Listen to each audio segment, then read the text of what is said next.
This video is sponsored by BuyMote shopping app. BuyMote e-shopping application is one of the online shopping app now available on Play Store and App Store. இந்த application எல்லாத்தோட மொபைல்லையும் கண்டிப்பா இருக்கணும் அப்படின்னு சொல்லுவேன். ஏன்னா இந்த online shopping ஆப்ல வந்துட்டு பார்த்தீங்கன்னா நிறைய ஆஃபர்ஸ் நிறைய விஷயங்கள் வந்துட்டு இதுக்குள்ள இருக்கு.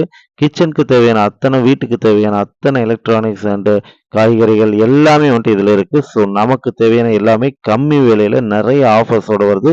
ஸோ கண்டிப்பாக இதை நம்ம எல்லாருமே யூஸ் பண்ணிக்கணும். கண்டிப்பாக இந்த ஆப்பை டவுன்லோட் பண்ணிக்கோங்க. இந்த அப்ளிகேஷன் ஆப்போட லிங்க் வேணும்னா என்னோட டிஸ்கிரிப்ஷனில் கொடுத்துருக்கேன். கண்டிப்பாக அதை யூஸ் பண்ணிக்கோங்க. Thank you. Hi friends, welcome to my channel. இன்றைக்கி வந்து பார்த்திங்கன்னா இந்தியா பாகிஸ்தான் போரை பற்றி தான் நம்ம பார்க்க போகிறோம்.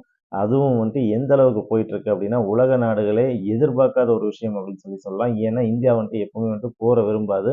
அதுலேயும் பாகிஸ்தானில் இருக்கிற ஒரு கட்சி தலைவர் அவர் வந்துட்டு சொல்லியிருக்காரு, என்னென்னா இந்தியா வந்துட்டு இது வரைக்கும் வந்துட்டு எங்கேயும் போர் பண்ணதில்லை, ஆனால் இந்தியாவை சீண்டுனா கண்டிப்பாக வந்துட்டு இந்தியா அடிக்கும் அப்படின்னு சொல்லி அவர் சொல்லியிருக்காரு. இன்னைக்கு வந்துட்டு பார்த்தீங்கன்னா பாகிஸ்தான் ரொம்ப ரொம்ப ரொம்ப ரொம்ப கவலைக்கிடமாக தான் இருக்குது. ஒவ்வொருத்தரும் வந்துட்டு பதட்டமான நிலைமையில் இருக்காங்க. ரேடார்ஸ் எல்லாம் கொண்டு வந்து இந்தியாவை பார்த்து திருப்பி நிப்பாட்டி வச்சிருக்காங்க. ஸோ இந்த அளவுக்கு பயங்கரமான ஒரு சுச்சுவேஷனில் நம்ம இந்தியா என்னென்ன ஸ்டெப்பெல்லாம் எடுத்திருக்கு அப்படின்னு பார்த்தீங்கன்னா, சிந்து நதி ஆல்ரெடி வந்துட்டு பிளாக் பண்ணியிருக்காங்க அப்படிங்கிறது வந்துட்டு தெரியும். அதே மாதிரி இந்தியாவில் இருக்கிற பாகிஸ்தானியர்கள் ஓகேங்களா, அவங்களெல்லாம் வந்து வெளியேற்றம் பண்ணியிருக்காங்க. இதை வந்து என்னென்னா தவறாக சித்தரிச்சிட்டு இருக்காங்க. அதாவது இந்தியாவில் லாங் பீரியட் விசா அதில் வந்து வந்தவங்க வந்து இங்கேயே தங்கி இருந்திருக்காங்க. அதை இத்தனை நாள் வந்து நம்ம இந்தியன் கவர்மெண்ட் சரி பரவாயில்ல போனால் போகுது அப்படின்னு சொல்லி விட்டுட்டாங்க. ஏன்னா அவங்க அங்கே இங்கேருந்து போய் அங்கே இருக்கிற பிள்ளைகளை வந்து கல்யாணம் பண்ணிட்டு வந்தாங்க. அதே மாதிரி அவங்க வந்து இங்கே இருக்கிறவங்கள கல்யாணம் பண்ணியிருக்காங்க. ஸோ அப்படி வந்துட்டு மிங்கிளாக இருக்கிறவங்கள சரி ஓகே அப்படின்னு சொல்லி விட்டாச்சு. ஆனால் இப்போ வந்துட்டு பார்த்தீங்கன்னா கிட்டத்தட்ட நாடு கடத்துற மாதிரியே சொல்லியிருக்காங்க. நீங்களே கண்டிப்பாக வந்துட்டு பாகிஸ்தானுக்கு போயே ஆகணும் அப்படின்னு சொல்லிட்டு கிட்டத்தட்ட 60 பேர்த்த லிஸ்ட்டை வந்துட்டு தந்திருக்காங்க ஜம்மு காஷ்மீரில். ஓகேங்களா, ஸோ இது ஒரு முக்கியமான விஷயம். இந்த விஷயம் வந்த அந்த சுச்சுவேஷன்லேருந்து பார்த்தா கண்டிப்பாக போர் வரும் அப்படிங்கிறதுல எந்த விதமான டவுட்டும் கிடையாது. ஏன்னா போர் வர்றதுக்கு முன்னாடி எல்லா நாடுகளும் பண்ணக்கூடிய ஒரு சில விஷயங்கள் தான் இந்த விஷயங்களும். ஓகேங்களா, அதாவது அந்தந்த நாட்டுக்காரங்களை அந்தந்த நாட்டுக்கே போங்க அப்படின்னு சொல்லி சொல்லுவாங்க. அதுதான் இப்போ நடந்துகிட்டு இருக்கு. ஸோ இதை தாண்டி இன்னொரு விஷயம் என்ன அப்படின்னு சொல்லி கேட்டிங்கன்னா, நம்ம பிரதமர் மோடி சார் வந்துட்டு பார்த்தீங்கன்னா என்ன பண்ணியிருக்காரு அப்படின்னா, மேக்சிமம் எல்லாத்துக்கும் அதாவது எல்லா கட்சி தலைவர்கள், எல்லா மினிஸ்டர்ஸ் இவங்க எல்லாம் கூப்பிட்டு விவாதிச்சிருக்காரு. ஒவ்வொருத்தரையும் தனித்தனியா கூப்பிட்டு விவாதிச்சு, அதாவது போர் வந்தா என்ன நடக்கும்? போர் வந்தா நமக்கு என்ன பாதிப்பு வரும்? அவங்களுக்கு என்ன பாதிப்பு வரும்? இதையெல்லாம் டிஸ்கஸ் பண்ணி ஏகமான முடிவா இன்னைக்கு வந்துட்டு பார்த்தீங்கன்னா, ஃப்ரீ ஹேண்ட்ஸ் தந்துட்டாரு. ஓகேங்களா, முப்படை தளபதிகளுக்கும் ஃப்ரீ ஹேண்ட்ஸ் அப்படிங்கிறத தந்திருக்காரு. ஃப்ரீ ஹேண்ட்ஸ்னா என்ன அப்படின்னு சொல்லி கேட்டிங்கன்னா, அவங்களுக்கு முடிவு எடுக்கிறதுக்கான சுதந்திரத்தை தந்துட்டாங்க. ஓகேங்களா, ஸோ இதுவரைக்கும் வந்துட்டு ஏதாவது ஒரு முடிவு எடுத்தா நம்ம பிரதமர் கிட்டயோ, இல்ல டிஃபென்ஸ் மினிஸ்டர் கிட்டயோ வந்துட்டு ஆதரைஸ்டு சைன் வாங்கணும். அவங்க வந்துட்டு ஒப்புதல் அளிக்கணும். அந்த ஒப்புதல் அளிச்சாதான் சண்டைய வந்து தொடங்கவே முடியும். உதாரணத்துக்கு இப்ப அவங்களே நம்மள வந்து அடிச்சாலும் கூட நாம திருப்பி அடிக்கிறதுக்கு அதுக்கு ஒப்புதல் வாங்கணும். ஆனா இப்போ தந்திருக்கிற ஃப்ரீ ஹேண்ட்ஸ் மூலியமா நாமளே போய் அங்க அடிச்சாலுமே அத வந்து கேள்வி கேட்க மாட்டோம். முழுக்க முழுக்க நீங்க வந்து சுதந்திரமா செயல்படலாம். இதுல அரசியல் உள்ளீடு இருக்காது அப்படின்னு சொல்லிட்டு நம்ம மோடிஜி வந்துட்டு நம்ம முப்படை தளபதிக்கும் வந்துட்டு தந்திருக்காங்க.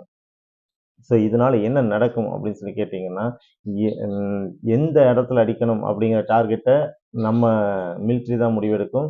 எப்போ அடிக்கணும், எப்படி அடிக்கணும், எந்த மிசைல்ஸ் யூஸ் பண்ணணும் எல்லாமே வந்து நம்ம மிலிட்ரி தான் முடிவெடுக்கும். ஸோ இந்த அளவுக்கு ஒரு பக்காவான ஒரு விஷயத்த வந்துட்டு என்ன பண்ணியிருக்காங்க அப்படின்னா, இந்த சிச்சுவேஷன்ல தந்திருக்காங்க. இதோட அர்த்தம் என்ன அப்படின்னு சொல்லி கேட்டிங்கன்னா, போர் கன்ஃபார்ம். ஓகேங்களா, பட் அது எப்போ அப்படிங்கிறது தான்.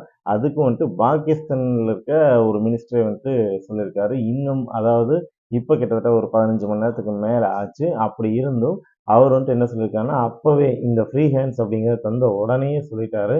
இன்னும் அதிகபட்சம் ஒரு 24 மணி நேரத்துலேருந்து 36 மணி நேரத்துக்குள்ள கண்டிப்பா போர் வரும். நம்மள வந்துட்டு இந்தியா வந்துட்டு அட்டாக் பண்ணும் அப்படின்னு சொல்லியிருக்காங்க. ஸோ இது எந்த அளவுக்கு நடக்கும் அப்படிங்கிறது தெரியாது. ஆனா நான் கண்டிப்பா என்ன சொல்றேன் அப்படின்னா, நான் வந்துட்டு இந்தியன் கவர்மெண்ட்டுக்கு ஃபுல் அண்ட் ஃபுல் சப்போர்ட்டா இருக்கணும் அப்படிங்கிறத நான் சொல்லுவேன். ஏன்னா நம்மலாம் இந்தியன்ஸ். ஓகேங்களா, நம்மள ஒரு அப்பாவி மக்கள யாராவது ஒருத்தரை தொட்டாலும் இந்தியன்ஸ் அத்தனை பேர் வருவாங்க அப்படிங்கிறது வந்து தெரியணும்.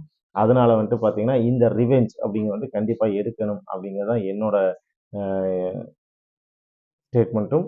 ஸோ இந்த போர் வரும் அப்படிங்கிறதுல எந்த விதமான மாற்று கருத்தும் இல்ல.